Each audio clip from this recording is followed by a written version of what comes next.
Halo bro, Halo, apa kabar, bro? baik. Apa kabar? Baik, baik. Gimana? Sehat? Alhamdulillah sehat. Seger banget nih kelihatannya hari ini. Ah, Seger banget kelihatannya. harus tetap dong, bro. Ya, walaupun dalam kondisi new normal ya. Ini kita tuh Iya, harus iya. semangat ya.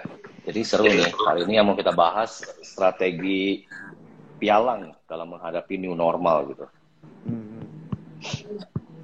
oke. Ya, Strategi udah pasti mungkin setiap pebisnis punya strategi masing-masing. mm-mm. Apalagi seperti bidang kita, Mm. yang kita harapkan adalah appointment dengan nasabah-nasabah. Mm. Dengan banyaknya appointment, maka peluang untuk closing itu lebih besar. Ya, Tapi di saat musibah COVID ini terjadi, ini kan membuat kita agak susah untuk ketemu dengan para calon investor. betul. Maka kita ya melakukan strategi dalam arti ya kita akan tingkatkan strategi di online marketingnya. Oke. Ya paling hanya hanya itu yang bisa kita jalankan untuk saat sekarang gitu. Mm. Iya, tapi kalau saya lihat dari data ya, bro ya, justru selama COVID ini semakin banyak orang yang bertransaksi forex, bro. Iya kan? Hmm, Berhubung karena adanya physical distancing, kemudian mungkin bisnis mereka juga kan nggak bisa buka dan sebagainya. Jadi semakin banyak orang yang justru terjun ke dunia trading forex selama pandemik ini. Nah, itu gimana kondisinya? Mungkin ada relevansinya kepada perusahaan, bro, gimana? Dari segi bisnis apakah itu justru naik atau kalau dari agak drop, segi bro? bisnis udah pasti Hmm, ada sedikit drop. sedikit Bulan drop lalu, ya? bulan lalu, Oke, bulan lalu itu benar-benar kita agak drop. Dropnya oke. lumayan besar gitu loh. Tapi mudah-mudahan bulan ini sudah mulai lagi oke Hmm, sih gitu loh. hmm, Jadi ya tidak semua karena saya sempat meeting dengan kepala bursa hmm. dari hasil hasil transaksi di bursa saja sempat drop 40%. Oh, transaksi di bursa sempat drop ya? Sempat drop 40%. Hmm, Makanya dengan adanya new normal ini harusnya sudah mulai recovery hmm. gitu. Sebenarnya selama pandemik ini kan banyak orang justru memandang ini sebagai sebuah bencana ya sekarang ya. Ya, Apalagi secara ekonomi juga ekonomi kita kan semakin lama semakin memburuk. Ini karena adanya COVID ini. Nah, tapi sebenarnya saya melihat kalau di dunia trading forex ini justru selama pandemik ini market kan banyak sekali memberikan peluang, bro. Menurut bro gimana? Contoh ya seperti betul. harga oil yang drop, ya kan? Kemudian harga emas yang naik dan sebagainya. Itu sebenarnya kalau bisa kita gunakan sebagai peluang itu kan salah satu yang bisa membantu income kita selama pandemik ini. Ya, kita cukup terbantu untuk di produk oilnya ya, selama Oke. pandemi ini ya. Karena Hmm. memang harga oil kan sempat jatuh sampai titik terendah sejarah Hmm. sejarah gitu loh. Diskon besar-besaran ya. Aha, jadi kita ya ambil momen itu dan ya hasilnya Hmm. juga oke gitu loh. Tapi eh, begitu harga sudah mulai normal lagi, ya kan? Hmm. Ya peluang itu juga sudah nggak ada dan kita harus cari lagi peluang produk-produk lain gitu. Hmm. Hmm. Hmm. Hmm. Ya kan, jadi ya Ya, bulan-bulan ini harusnya lebih bagus dari bulan-bulan sebelumnya sih. ya. Kalau menurut seharusnya kalau menurut kita sih pandemik virus ini bakal berlangsung lama, ya kan, bro? Jadi jadi mungkin bagaimanapun itu kita harus mencari satu strategi baru, terutama dalam artinya marketing campaign kita, kemudian bagaimana mensosialisasikan peluang kepada market gitu loh. Ya kan, mungkin selama ini uh, selama pandemik lah, khususnya itu semakin lama orang semakin mengadopsi penggunaan platform digital. Ya kan, kemudian kan pemerintah itu menyarankan kita work from home, ibadah di rumah dan sebagainya. Nah sebenarnya kalau dengan di dunia trading kita juga bisa mensosialisasikan yang namanya make money from home. Ya kan, jadi walaupun kita tidak keluar, bisnis kita tidak jalan, tapi sebenarnya kalau kita mengerti mengambil peluang di market, kita bisa make money dimanapun juga. Ya. Betul. Nah mungkin dari perusahaan Bro sendiri gimana? Mungkin ada strategi-strategi khusus, apakah dalam segi pemasarannya, atau mungkin apa saja itu Bro yang bisa di-sharingkan Selama ke kita? pandemi ini memang kita melakukan strategi marketing itu lebih ke online marketing di sosial media, ya. Dan itu juga sebenarnya sudah kita lakuin sebelum pandemi juga, gitu. Ya. Tapi setelah ada musibah pandemi ini, kita lebih tingkatkan lagi untuk SDM di online marketingnya, gitu. Ya, itu strategi di perusahaan saya sih, ya. Berarti shifting resources ya. Kita lebih fokus ke artinya mungkin kalau sebelum pandemi itu kita masih resources kita banyak spend di offline. Mungkin sekarang kita lebih fokus di online gitu ya, Bro. Betul. Tapi di online sendiri, saya menemukan banyak sekali challenge sebenarnya. Karena kalau dunia online dengan dunia offline itu tentunya kan pasti beda ya strateginya. Strategi pemasaran kita juga beda dari segi konten dan sebagainya. Karena kalau online ini kan kita tidak saling mengenal. Betul. Sehingga ada memang challenge khusus di sana yang harus kita terapkan untuk penetrasi market online ya. Betul. Nah, selama pandemi ini juga, Bro, ini kan banyak munculan fintech baru ya. Karena ya memang sudah disadari pentingnya digital adoption. Nah, bagaimana pendapat Bro terhadap fintech baru ini? Apakah ini mungkin salah satu perusahaan yang dimana kita bisa ngajak kerjasama atau gimana? Bro? Sebenarnya kalau untuk kerjasama dengan fintech itu kembali lagi pastinya benefitnya apa, ya kan, dan sistem kerjasamanya seperti apa. Sedangkan fintech yang bodong ini di Indonesia ini banyak sekali. Gitu. Nah ini nih yang menarik nih, bodong. Sedangkan, nah maka dari pemerintah juga sudah mensuspend, ya kan, beberapa fintech yang memang mereka tidak punya izin, ya kan, tapi menjalankan bisnis di Indonesia, gitu loh. Ya. Sebenarnya mau diketatin sampai gimana pun, dengan dunia digital ini saya rasa sih agak susah, ya. Gitu. Ya. Mungkin saya yakin pemerintah juga akan kewalahan juga, gitu loh. Ya kan, kunci satu bocor satu, kunci satu bocor satu, keluar lagi ya, hilang satu tumbuh lagi yang lain. Nah, betul. Ini menarik nih, Bro, karena kita lihat walaupun dari semenjak sebelum pandemi pun itu sudah banyak keluar investasi bodong. Nah, sebenarnya menurut Bro sendiri dengan adanya investasi bodong ini sebenarnya pengaruhnya gimana sih ke industri kita gitu? Pasti pengaruh ya.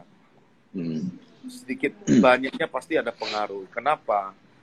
Makanya baru belakangan ini kan ada aturan Bapepti itu mengeluarkan aturan bahwa investasi itu kalau nggak salah boleh dimulai dari nominal yang mikro. Hanya untuk kalangan mahasiswa, ya kan, yang karyawan yang punya gaji di bawah UMR, gitu loh. Nah, kenapa dikeluarkan aturan seperti itu? Ya, karena melihat sektor industri kita ini sudah banyak perusahaan-perusahaan luar masuk ke Indonesia, ya kan, yang tidak punya izin, ya kan, yang pasti membuat omset perusahaan-perusahaan yang punya izin tuh terpengaruh.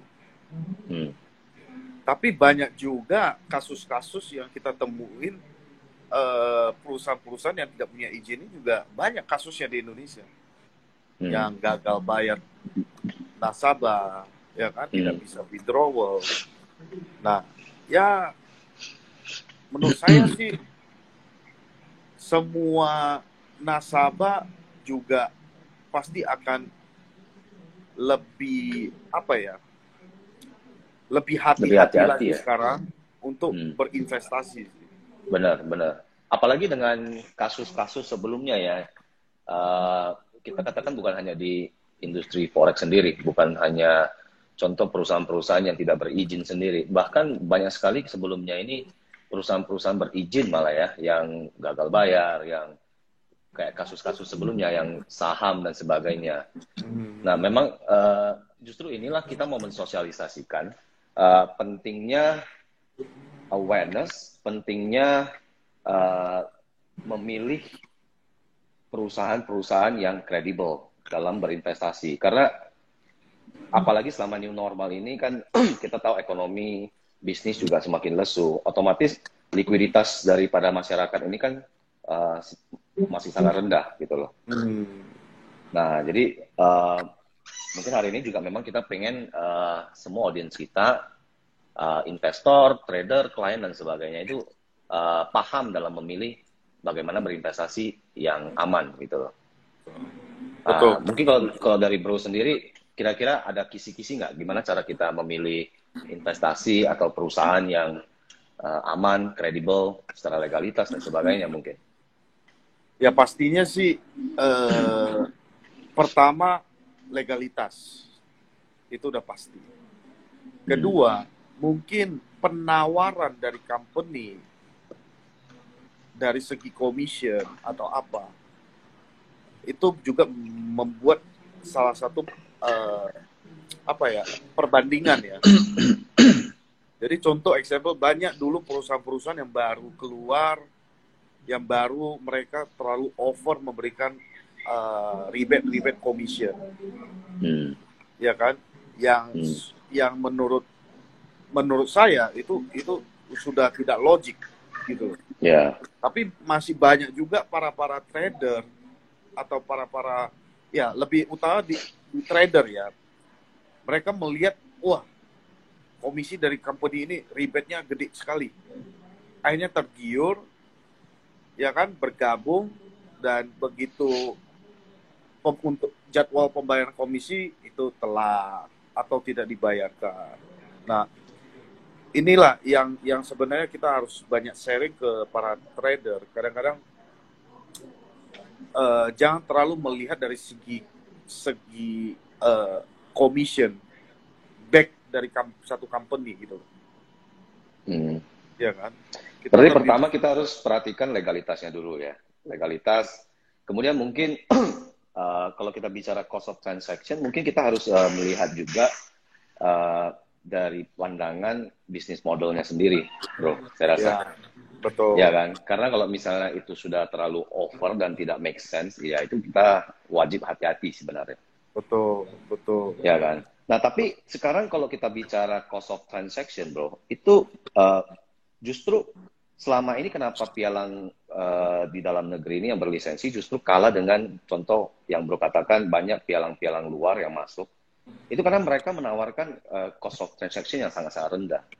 Betul. Satu. Kemudian mungkin mereka menawarkan mikro, ya kan, mikro lot, yang dimana perusahaan berlisensi kan kita belum mendapatkan izin itu. Kita masih tidak boleh menjual mikro kan. Nah, jadi bagaimanapun saya rasa itu menjadi satu faktor yang sangat penting dalam pemilihan platform ya. Karena kita susah pungkiri kalau kita bandingkan sesuatu yang mungkin mahal dengan yang murah, orang pasti pilih yang murah ini, Bro. Pasti. Jadi mungkin kita sebagai pialang legal di Indonesia yang berizin, mungkin kita juga harus ada strategi khusus nih dalam berkompetisi dengan mereka. Betul. Strategi bisnis mungkin di setiap perusahaan beda-beda. ya kan? Tapi kan sebenarnya poinnya itu bukan di sana sih menurut saya. Poinnya itu sekarang industri industri di bidang kita ini sudah sempat jelek Oke. mata masyarakat, gitu loh. Karena sebelumnya ya banyak sekali contoh-contoh money game itu justru berkedok forex ya belakangan Ya, ini. Kita betul. perhatikan. Uh, Nah, justru sekarang kita harus membalikkan pandangan masyarakat tentang bidang ini untuk bisa lebih positif lagi. Caranya seperti apa? Kita harus perbanyak edukasi tentang bidang ini, gitu. Ya kan? Kita harus banyak edukasi tentang cara investasi di bidang forex, seperti apa yang aman, gitu loh. Ketika kita sudah memberikan edukasi, tapi kadang-kadang kan lebih banyak investor itu memberikan trading itu kepada broker, bukan nasabah sendiri yang trading. Karena kenapa? Karena banyak nasabah yang masih tidak mau tahu tentang bidang ini. Padahal bidang ini sebenarnya menurut saya sangat bagus sekali. Ya, bisa menjadi salah satu passive income. Nah, bisa make money from home lah. Iya, tapi ketika mindset orang Indonesia ini yang tidak pernah mau belajar, akhirnya banyak terjadi miss atau image yang jelek terhadap bidang ini, gitu. Jadi ya, menurut saya tugas kita sebagai pialang-pialang itu ya harusnya lebih gencar lagi memberikan edukasi, seminar-seminar, ya kan, mengundang para audiens, ya kan, memberikan ilmu lah tentang bidang-bidang ini. Sebenarnya trading forex itu sebenarnya apa sih, gitu loh. Bagaimana sih yang amannya, gitu loh. Ya, saya setuju sih bro. Karena kalau memang masyarakat ini kalau tidak diedukasi, mereka kurang paham tentang pentingnya pertama berinvestasi, apalagi mengambil peluang. Ya kan, in every crisis itu kan sebenarnya ada opportunity-nya. Nah, salah satu opportunity yang sangat-sangat besar itu justru kita lihat selama pandemi itu ada di industri kita, di industri trading forex kan. Di mana kita bisa berinvestasi, di saat kita harus physical distancing, di saat bisnis kita lesu dan sebagainya, kita tetap bisa make money gitu loh, make income dari dunia trading forex. Nah, namun peran dalam edukasi ini kan sebenarnya sedikit challenging selama ini, bro.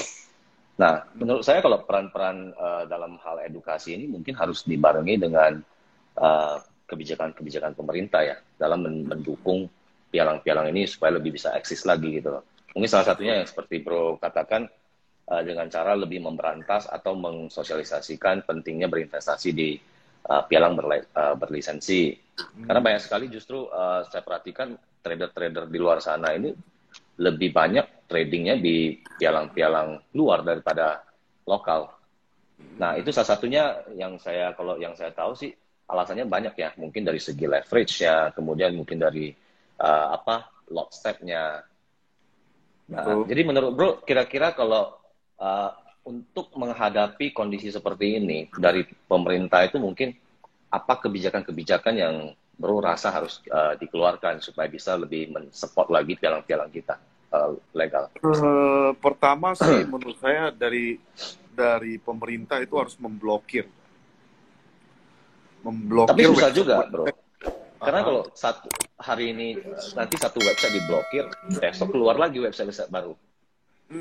Ya, tidak masalah, tapi setidaknya ada langkah dari pemerintah itu benar-benar membantu pialang-pialang yang resmi di Indonesia.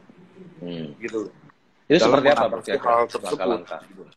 Ya, contohnya salah satu seperti yang saya bicarakan tadi.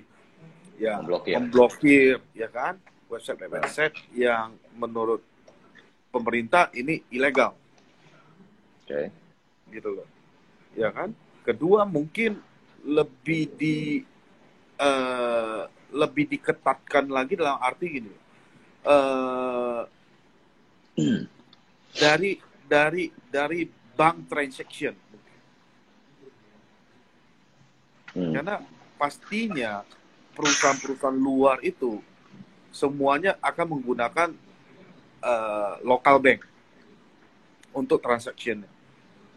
Nah, mungkin ya di sana juga bisa pemerintah juga mewanti-wanti atau benar-benar mensensor dengan benar dari rekening bank juga, gitu. Karena itu jalur satu-satunya sebenarnya. Kalau kita blokir website, mungkin besok lusa masih keluar website-website baru. Tapi kalau sekali kita blokir Dana, mungkin itu lebih efektif ya menurut saya. Iya, betul, betul. Nah, ya memang mungkin ya kita pialang-pialang itu makanya harus kompak ya, dalam arti memberikan satu gagasan ke pemerintah gitu, atau ke Bapepti. Bagaimana sih langkah-langkah dari Bapepti itu untuk menangkal perusahaan-perusahaan luar yang masuk ke Indonesia gitu. Ya mungkin kita pialang-pialang harus banyak bersosialisasi dengan Bapepti gitu, memberikan input gitu. Mungkin hanya itu yang bisa kita lakuin gitu. Cuma saya rasa kalau misalnya pemblokiran, kalau dari pihak pemerintah itu pasti mereka sudah mengatakan mereka semampu mungkin selama ini sudah berusaha untuk memblokir semua website-website ilegal ini. Namun tetap saja kita perhatikan selama ini masih menjamur, bro. Walaupun dari Kominfo sudah mulai memblokir dari segala macam. Ya, karena gini, seperti yang tadi bro bicarain, ketika pemerintah memblokir satu, dia akan bikin website baru lagi. Iya, ya kan? keluar lagi. Keluar lagi yang baru. Tapi ketika pemerintah memblokir rekening bank, mungkin itu akan menjadi salah satu hal yang paling rumit untuk pialang-pialang luar itu berpikir bagaimana transaksi uang ini. Mau nggak mau, apakah pakai digital currency gitu loh. Ya kan, tapi apakah semua orang mau diribetkan untuk masalah digital currency? Mungkin langkah-langkah itu yang belum diambil sama pemerintah kalau menurut saya. Nah, kita berbicara tentang digital nih bro, digital. Nah, kalau kita sadari pentingnya digital platform sekarang ini ya, semakin lama kan semakin penting, apalagi selama pandemi ini. Kita susah ketemu orang dan sebagainya. Nah, berarti peran daripada digital platform ini kan sebenarnya menjadi ujung tombak sekarang, gitu loh. Betul. Nah, kalau misalnya strategi dari perusahaan bro sendiri, apakah ada strategi di mana bro mau mengembangkan satu digital platform tersendiri atau mungkin mau mengupgrade sistem dan sebagainya, bro, supaya lebih accessible lagi? Gitu. Kalau untuk langkah ke sana belum ada. Kalau langkah ke sana memang belum terpikirkan. Tapi tidak tertutup kemungkinan juga gitu loh untuk pengembangan di sana. Karena untuk membangun satu infrastruktur digital ini kan nggak gampang. Iya, benar. Ya kan? Kita harus mencari SDM yang benar-benar profesional gitu loh. Nah, cuma untuk sementara itu memang kita sudah mulai membangun infrastrukturnya dari SDM dulu, gitu loh. Dari SDM-nya kita bangun dulu, baru nanti masuk ke langkah berikutnya. Ketika semuanya SDM sudah lengkap, gitu. Atau salah satu yang paling gampang itu ya bekerja sama dengan GIC, bro. Ya. Itu juga tidak tertutup kemungkinan. Ya, karena kalau di JIC kan kita sudah benar-benar go digital. Karena kita sudah ya hadir ya di Indonesia bahkan sebelum pandemi kita sudah ada gitu loh. Di digital platform kita memang sebuah penyedia platform lah. Jadi harapan kita memang salah satunya adalah lebih push trader-trader dalam negeri khususnya untuk lebih menyadari pentingnya berinvestasi secara aman gitu loh. Nah, kalau misalnya masalahnya selama ini cost of transaction, kita juga memberikan solusi dalam platform ini sebenarnya. Dan kita juga memang sangat-sangat welcome ya teman-teman di pialang-pialang lain yang pengen bergabung, karena kita sebagai platform itu kan kita welcome semua pialang sebenarnya, bro. Betul. Ya. Jadi kalau dari segi produk, bro, dari segi produk apakah selama pandemik ini ada produk-produk khusus yang dikeluarkan dari perusahaan ini, bro sendiri? Kalau untuk produk sebenarnya Hmm. nggak ada ya, semuanya normal, Hmm. ya kan? Karena memang jujur saja bukan selama pandemi, tapi sebelum pandemi dan selama lima tahun terakhir ini kan memang gold itu produk terfavorit ya, kita bilang. Komoditas ya. Jadi Hmm. memang kita lebih memberikan edukasi ke para investor untuk produk gold. Tapi untuk produk baru memang belum kita pikirkan apa yang mau kita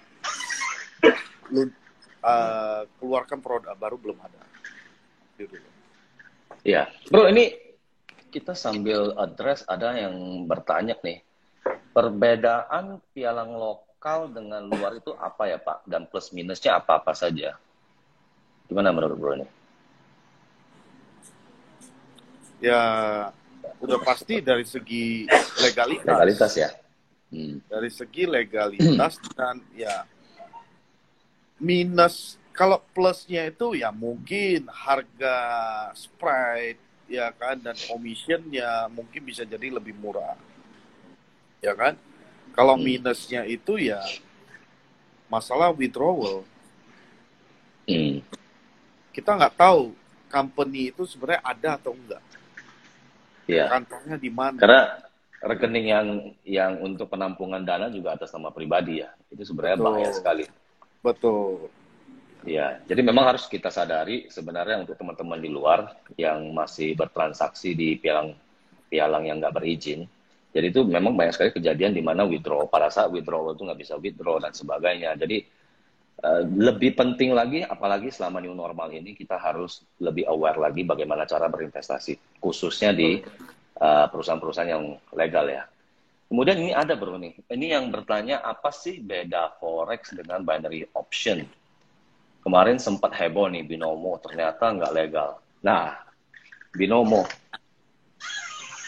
binary option bedanya apa sih bro dengan forex? Kalau binary option itu kalau menurut saya itu lebih ke judi ya. Lebih judi ya, itu antara kita beli naik atau beli turun gitu ya. Iya, itu hanya dua option. Beli Dan naik itu benar-benar seperti tebak-tebakan aja. Iya, kalau binary option di Indonesia sendiri kan sepertinya kita tidak legal ya, kalau binary option ya. Nggak legal. Iya, nggak legal. Nah, mungkin itu juga jadi salah satu masalah ya. Jadi kita harus pahami kalau binary option itu di Indonesia tidak legal. Jadi bagi teman-teman yang join di perusahaan-perusahaan seperti contoh ya ini ada yang disebutkan di sini binomo dan lain-lain ya. Nah, itu kita sarankan untuk lebih berhati-hati gitu loh, karena itu memang tidak legal secara kebijakan pemerintah, itu memang belum ada gitu loh. Tapi menurut bro sendiri, apakah binary option ini menurut bro ya dari segi pola pandang bisnis lebih bagus dilegalkan atau tidak bro di Indonesia? Karena marketnya masih ada kan bro. Di Indonesia ini banyak nih yang main binary option. Ya ujung-ujungnya larinya keluar. Iya, plus poinnya sebagai penambahan produk di dunia forex. Tapi ya benar-benar juga harus punya satu edukasi tentang binary option juga gitu. Kalau selama ini kan orang hoki-hokian gitu. Kita jadikan judi ya. Kayak gambling gitu. Iya kan? 15 menit, ya kan? Setahu saya binary option itu hanya up and down, ya kan? Dan kamu bisa pilih berapa menit, berapa lama jangka waktu itu. Jadi lebih ke benar-benar beda dengan forex ya. Kalau forex itu benar-benar kan maksudnya ada indikator-indikator yang menjadi alasan kita untuk mengambil satu posisi, gitu. Tapi kalau dari segi perspektif binary option ini kita jadikan salah satu produk atau option yang bisa kita tawarkan ke masyarakat, itu kan gimana menurut bro? Apakah justru memberikan pengaruh positif atau memberikan pengaruh negatif malah? Karena kalau menurut saya Kalau di tergantung edukasi yang diberikan, gitu loh. Ya kan? Pertama, kedua, ya sistem dari binary option itu seperti apa? Setahu saya, sepengalaman saya tahu binary option itu payout-nya itu tidak seperti payout di forex. hmm, Tidak akan full, misalnya contoh begini, ketika kita mengambil satu posisi up, kita plus, kita nggak akan bisa dapat 100%. iya itu dipotong ya kayaknya. Kita akan dipotong tergantung jeda waktu yang kita ambil. Tapi setahu saya yang paling gede pemotongan itu sampai 25%. Sampai 30%, sorry. Gitu. Ya kan? Jadi menurut saya itu agak kurang fair. Ya. Gitu. Dan itu mungkin juga bisa menjadi mengubah pola pandang investor ya terhadap industri kita ya. Karena paradigma masyarakat sekarang ini kan di industri forex ini masih ada sebagian menganggap forex itu judi dan sebagainya gitu. Karena sebenarnya Betul. forex itu kan salah satu bisnis ya, kalau kita harus pahami gitu loh. Betul. Nah, mengenai saya yakin bukan hanya pialang ya, bukan hanya pialang, bukan hanya kita sebagai pelaku pasar, tapi saya yakin pemerintah pada saat ini juga pasti sedang memikirkan langkah-langkah baru, kebijakan-kebijakan baru yang mungkin akan diterapkan ke depannya untuk membantu dari segi bisnis kita di industri forex. Menurut Bro, kira-kira ke depannya ini bakal keluar kebijakan-kebijakan seperti apa dari pemerintah? Khususnya di industri kita, Bro. Kalau itu mungkin saya juga belum ada gambaran. Belum ada gambaran, ya harusnya bisnis kita ini nggak terlalu berpengaruh banget dengan adanya ketentuan-ketentuan dari pemerintah. Karena kebetulan kita di jasa keuangan. Gitu. Buktinya kalau memang perusahaan seperti kita ini bermasalah, waktu pandemi itu kita sudah diwajibkan harus tidak ada kegiatan. Paling ya gue rasa sih belum ada kepikiran ya, maksudnya apa langkah-langkah untuk dari pemerintah untuk industri kita sih. Nah, mungkin ini Bro, ini ada yang bertanya juga, kenapa pialang lokal tidak open opsi untuk micro account? Untuk lebih membuka mindset trader kecil dengan cost kecil dan modal rendah. Nah, mungkin itu bisa jadi salah satu kebijakan yang harusnya dikeluarkan pemerintah juga, Bro, ya mungkin ya. Dengan Sebenarnya mengeluarkan itu lagi menurut informasi yang saya dapat, sebenarnya itu lagi digodok di Bapepti. Untuk lot cap mikro. Iya. Sebenarnya itu udah dibicarain dengan Bapepti. Tapi mungkin mereka masih memikirkan ya bagaimana aturan-aturannya gitu loh. Iya.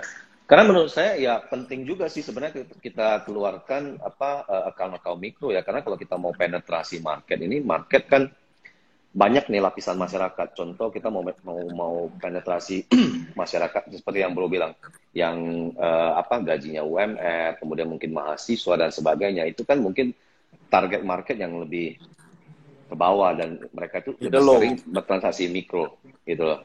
Jadi mungkin dengan adanya kebijakan dikeluarkan mikro account itu sangat membantu sekali ya mungkin.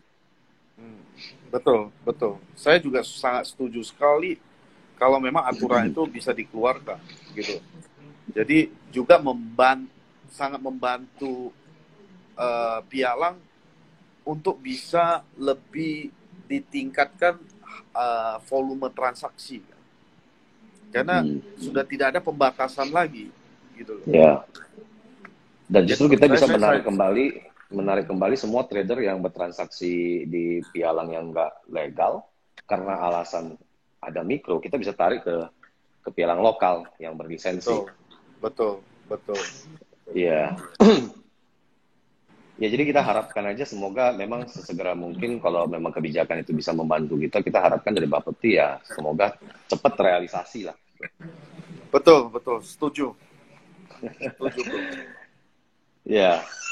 Nah, bro, ini sebelum kita akhiri mungkin eh, apa mungkin kita pengen dengar dari bro, mungkin ada pesan-pesan atau ada saran-saran, suggestion, rekomendasi kepada semua audiens kita atau ya, apakah itu trader, klien dan sebagainya dalam menghadapi new normal ini, bro.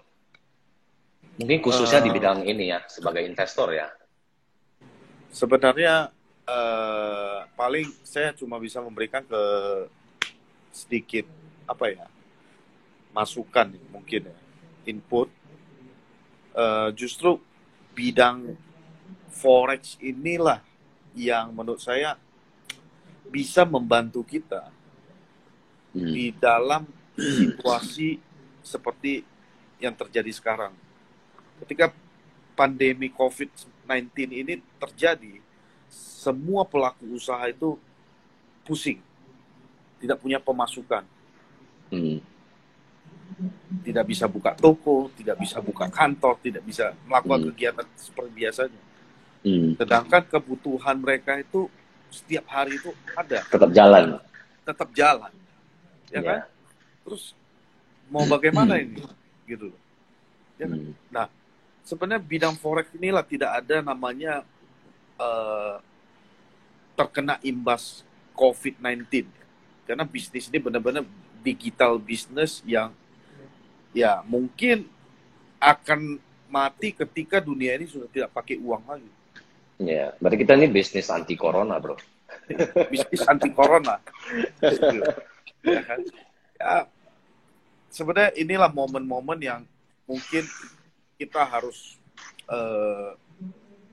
lebih gunakan ya. Giat lagi ya untuk sosialisasikan ke masyarakat gitu loh. Ya kan? Tentang bisnis ini, ya kan, risikonya seperti apa. Ya, makanya saya bilang mungkin kita harus banyak edukasi gitu. Ya paling pesan saya itu aja sih. Ya, setuju sih bro. Ya memang memang kalau pesan kita kepada semua lapisan masyarakat itu trader, klien, pelaku usaha yang masih di lini bisnis konvensional. Nah sebenarnya yang pengen kita sosialisasikan adalah sebenarnya di dunia trading forex ini banyak sekali peluang, khususnya selama masa pandemik ini. Jadi mari ayo kita sama-sama untuk belajar bertransaksi, gitu loh, mengambil peluang di market.